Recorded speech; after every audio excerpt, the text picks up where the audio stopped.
So 13th ফেব্রুয়ারি সরস্বতী পুজোর আগের দিন সন্ধ্যেবেলা আমরা কমপ্লেক্সের মধ্যে দিয়ে যাচ্ছি। খুব সুন্দর করে ডেকোরেট করা হয়ে গেছে। ঠাকুর কিনতে বেরিয়েছি।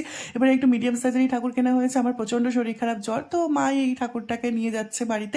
তো আমরা মিষ্টি ফিষ্টি কিনে নিয়েছি। ফল টল আগেই কেনা ছিল। তো এখন সরস্বতী পুজোর দিন সকালবেলা বাপি ডেকোরেট করেছে নিজের মতো করে, কারণ আমি একদমই সাজাতে পারিনি। প্রত্যেক বছর ভীষণ সুন্দর করে সাজানো হয়। তো আমরা কিছু কিছু বছর ঠাকুরমশাই আনি, বাট বেশিরভাগ সময় বাপিই পুজো করে। বাপি খুব ভালোভাবে পুজো করে, কারণ ঠাকুরমশাইয়ের পুজো আমাদের পছন্দ হয় না। তো মা এখানে পঞ্চপ্রদীপ সাজিয়ে নিয়েছে। তো বাপি পুজো করছে। তো এবার পুজো হয়ে গেছে, তারপরে আমাদের প্রসাদ খাওয়ার পালা। তো প্রথমেই আমাদের বাড়ির লক্ষ্মী মিশুক প্রসাদ খেয়ে নিয়েছে। তো আমরা লাঞ্চ টাঞ্চ করে আমি শুয়ে আছি। প্রচণ্ড শরীর খারাপ, জ্বর প্রচণ্ড এসেছিল। তারপরে বিকেলে একটু জ্বরটা কমতে মিশুককে নিয়ে বেরিয়েছি কমপ্লেক্সে। গোয়াস ইউ লাইকের পার্টিসিপেন্ট ছিল, স্যান্টা ক্লজ সেজেছে। তো এখানে ও খুব ভালো পারফর্ম করেছে। তো এটা হচ্ছে আমাদের কমপ্লেক্সের ঠাকুর, সরস্বতী ঠাকুর। তো তারপর সন্ধ্যেবেলা জ্বর কমলে আমরা কাজিনরা মিলে সবাই মিলে বেরিয়েছিলাম ঠাকুর দেখতে। তো খুব মজা হয়েছে।